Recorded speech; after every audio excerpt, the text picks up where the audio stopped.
কালকে পরশু রাত্রে আমার মাহফিল বগুড়া শিবগঞ্জ, আলিফকে যেদিন মারা হয়েছে, আমি আলোচনা করতেছি, ওমা এক হিন্দু মহিলা শাখা পরা, মাথায় সিঁদুর, দৌড়ায় মাহফিলের সব মানুষ ভেদ করে আমার প্যান্ডেলের কাছে, মঞ্চের কাছে এসে হাজির, চিল্লাইতেছে।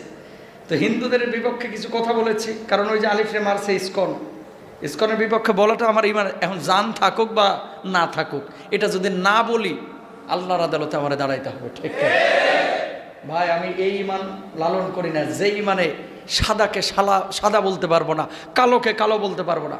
মাহফিলে জ্বালাময়ী বক্তব্য দিলাম, বগুড়া শিবগঞ্জের ঘটনা। ওমা হিন্দু মহিলা দৌড়াইছে, কোনোদিন তো এমন ঘটনা ঘটে নাই, মঞ্চের সামনে এসে চিল্লাইতেছে। আমি তো মনে করেছি মনে হয় সে প্রতিবাদ করতেছে। আমি বললাম আমি কিন্তু কঠিন হই নাই, নরম হয়ে বলছে, চাচি কি হয়েছে একটু বলেন তো, চিল্লাচ্ছেন কেন? ও দিদি বলেছি, দিদি, চাচি না, দিদি কি হয়েছে, চিল্লাচ্ছেন কেন? বলতেছে আমার বেটার অটো হারিয়ে গেছে, অটো হারিয়ে গেছে, অটো চুরি করে নিয়ে গেছে চোরে, বাবা একটু ঘোষণা দাও। কথা বুঝতে পারছেন? আমি হুঙ্কার দিচ্ছি হিন্দু নিয়া, ইসকন নিয়া, আর চাচি দিদি দৌড়ায় এসে কিসের জন্য? আমি তো মনে করছি আমার মনে হয় আক্রমণ করবে আর কি, হাত দিয়ে না কথা দিয়ে, যে আমাদের বিপক্ষে কথা বলতেছে কেন? বলছে আমার বেটার অটো হারিয়ে গেছে, এই জন্য আমি আইছি, একটু বাবা ঘোষণা দাও। তা আমি ঘোষণা দিলাম। তারপরে এর ছেলের নাম কি, শুভ্র না শুভ্র দেব না কি যেন একটা বললো, এর নাম ঘোষণা দিলাম যে দাদা শুভ্র, তুমি কোথায় আছো, একটু তাড়াতাড়ি আসো, তোমার তো অটো নিয়ে গেছে চোরে। মানে মাইক চারিদিকে না। দেখেন, তোদের প্রতি যদি আমাদের আক্রমণ, হিংসা থাকতো, এত বড় সাহস, যেখানে মুসলিম মহিলারা মাহফিল চলাকালে বক্তার সামনে আসা তো দূরের কথা, ওর চান্দি কিন্তু স্বেচ্ছাসেবকরা করে ফাটায় দিত। কথা কন না কেন? হাজার হাজার মানুষ ভেদ করে সিঁদুর পরা, শাখা পরা মহিলা, হুজুর, বক্তা পর্যন্ত এসে গেছে। এদেশে একটাই প্রমাণ নেন, এরকম হাজার হাজার প্রমাণ আছে। এদেশে হাজার হাজার প্রমাণ আছে যে হিন্দু খ্রিস্টানদেরকে আমরা আমাদের বুকের পাশে জায়গা দিয়েছি। সব হিন্দুকে খারাপ বলতেছি না, উগ্রবাদী ইসকনের সাথে জঙ্গি কানেক্টেড যাদের আছে, এদেশ থেকে দিল্লি চলে যায়, না হলে এদেশে টিকতে পারবি না। হিন্দুদের জায়গা আছে, জঙ্গিদের জায়গা নাই। খ্রিস্টানের জায়গা আছে, জঙ্গির জায়গা নাই। মুসলমান যদি দু একটা ঘটনার কারণে জঙ্গি তকমা দেওয়া যায়, মুসলমান যদি কোরআনের কিতাব নিয়ে আলোচনা করলে গোপন বৈঠক হিসেবে আখ্যায়িত করা হয়, এদেশের হাজার হাজার ইসকনের কারখানা আছে, যেখানে অস্ত্রবাজি হয়, যেখানে জঙ্গিবাদী হয়, যেখানে তাদের ধর্মীয় কিতাব নিয়ে জঙ্গির কলাকৌশল শেখানো হয়। এই সমস্ত ইসকনের আদালতগুলোকে, ইসকনের দরবারগুলোকে, ইসকনের খানকাগুলোকে বাংলার জমিন থেকে মিশিয়ে দিতে হবে। ঠিক কিনা? আমরা চাই এদেশের মধ্যে ভালোভাবে যারা থাকে ওই সমস্ত হিন্দু খ্রিস্টান থাকুক, জঙ্গিবাদী খ্রিস্টান ইহুদি হিন্দুদের জায়গায় বাংলার জমিনে হবে না। এরা এই ধরনের কলা কৌশল করে মুসলমানদেরকে ফুসাইয়া দিয়া আপারে আবার আনতে চায়। কথা কন না কেন? আমরা আপাই ভালো ছিল, কথা বুঝেন নাই? সূক্ষ্ম ষড়যন্ত্র চলছে, এই ষড়যন্ত্রে পা দেওয়া যাবে। ও মুসলমান, এতদিন ছিল স্বাধীনতার প্রশ্ন, এখন এসেছে ইমানের প্রশ্ন। ঠিক না? অখণ্ড ভারত তারা এই দেশের মধ্যে দেশটারে আবার নিতে চায়। ওদের আবার বিরোধী দলীয় একজন নেতা কয় চিকিৎসা নিতে আসবি না, আমরা কিন্তু ভিসা দেব না, তোরা গরুর মুখ দিয়ে চিকিৎসা কর, তোকে চিকিৎসা আমার দরকার নাই। ঠিক না? যাব না তোর ভারতে, কি হয়েছে বেটা? ভারতে না গেলে কি আমরা বাইচে? আমরা যাবো আমেরিকা, লন্ডনে। ঠিক না? আমরা ভিসা দেব না, ভিসা বন্ধ করে দেব। কি হয়েছে? ভিসা বন্ধ কর, তোর কলকাতার মানুষ না খেয়ে মরবো। কলকাতার মানুষকে খারাপ বলতেছি না, কিছু পাগল ছাগল নিয়ে কথা বলতেছি। কথায় কথায় ভিসা বন্ধ, ভিসা বন্ধ হুমকি দেয়, কোথায় কোথায়। হ্যাঁ, ভিসা যেন আমগো জান্নাতের টিকিট। কথা কন না কেন? কত মানুষ এখানে বসে রয়েছে, জীবনে ভারত যান না, কে কে হাত তোলেন তো? লিল্লাহে তাকবীর।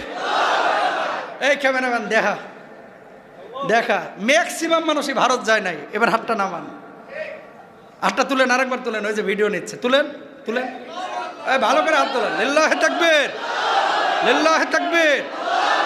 ভালো করে লাও, ভালো করে লাও, হাতগুলো লাও, গোটা দেশ দেখুক, এর দরকার আছে। হ্যাঁ দেখেন, বাস এবার কথা শুনেন, হাত তুলে রাখেন। এতগুলো মানুষ একজনও ভারত যায় নাই জীবনে। মরে গেছেন? খাইতে পাচ্ছেন না? মরে যাচ্ছেন? অসুস্থ হলে চিকিৎসা ছাড়া থাকতেছেন? এবার হাতটা নামান। ও মুসলমান এবং মিডিয়ার ভাইয়েরা, আপনারা তাকায় দেখেন, অধিকাংশ মানুষ জীবনে ভারত যায় নাই। এই মানুষগুলো বেঁচে আছে, টিকে আছে। তোরা ভিসা বন্ধ করলেও আমাদের কিচ্ছু আসে যায় না, ঈমান নিয়ে থাকবো, বাংলার জমিনে থাকবো। আল্লাহ তাআলা বুঝদান করুক। আরো জোরে বলেন। কষ্ট হচ্ছে না তো? যদি কষ্ট হয় জানতে হবে এই গ্রুপের কথা। কন কষ্ট নেওয়া যাবে না, ঈমানের দায়িত্ব। আল্লাহ বুঝদান করুক। আল্লাহ তাআলা বলেছেন, হিন্দু খ্রিস্টানদের সাথে বন্ধুত্ব করো না। ভালো আচরণ করা আর মাখামাখি বন্ধুত্ব করা দুইটা কিন্তু দুই জিনিস। হিন্দুর সাথে সুন্দর আচরণ করবেন, কিন্তু জানের দোস্ত, আরে বাবারে বাবা, গরুর গোশ রান্না করছে, বন্ধু ছাড়া হাত ঢুকতেছে না। একটু ভালো রান্না করছে, দাওয়াত না দিয়ে চলতেছে না, এরকম হবে না। ভালো আচরণ করবেন, গলায় গলায় বন্ধুত্ব করা যাবে না, ইনশাল্লাহ বলেন। এরপর আসেন সামাজিক যোগাযোগ মাধ্যমে হয়রানি 6 নাম্বার। 7 নাম্বার, কৃত্রিমভাবে ধর্মীয় দাঙ্গা লাগানোর পায়তারা করে এই বদমাইশগুলো। ভাই, আমরা দাঙ্গা চাই না, আমরা চাই হিন্দু, বৌদ্ধ, খ্রিস্টান সবাই একসাথে থাকব। আমার দেশের মাদ্রাসার ছাত্ররা মন্দির পাহারা দেয়, তুমি আমাকে মারো কেন? তুমি আমার মুসলমানের গায়ে হাত তুলো কেন? চিন্ময় প্রভুকে আদালতে নেওয়া হয়েছে, এই জন্য তোমার এত ক্ষোভ। চিন্ময় প্রভু কি জান্নাতি মানুষ নাকি? সে কোনো অপরাধ করতে পারে না?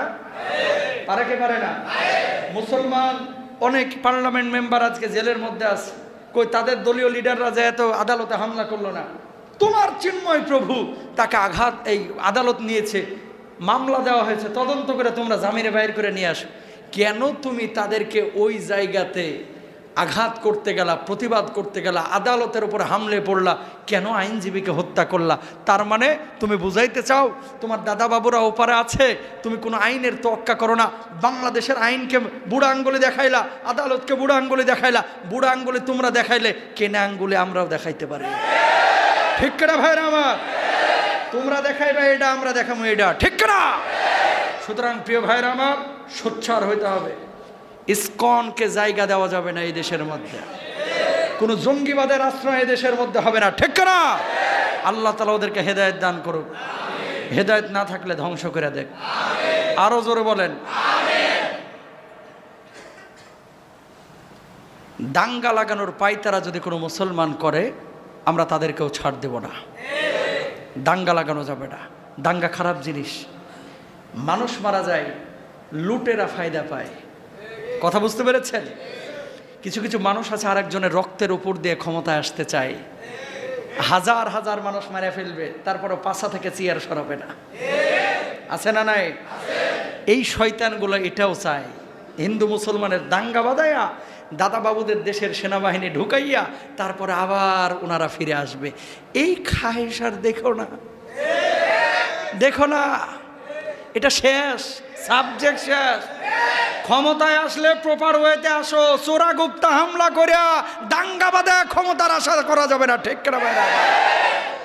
ইসলাম, মুমিন, ইমানের প্রশ্নে আমরা আপোষহীন। কারণ এই জীবনের দাম ততক্ষণ আছে ইমান যতক্ষণ কলিজার মধ্যে আছে। আল্লাহ যেন ইমান যখন চলে যাবে তার আগে যেন আমাদের দুনিয়া থেকে নিয়ে চলে যায়, ঠিক না? যদি কখনো ইমান থেকে আমরা দূরে সরে যাই, তার আগেই যেন ইমান থাকা অবস্থায় যেন আল্লাহ নিয়ে যায়, ইনশাল্লাহ বলেন। প্রিয় ভাইরা আমার, তাহলে এই ইসকনের সাথে আমাদের কোনো সম্পর্ক নেই।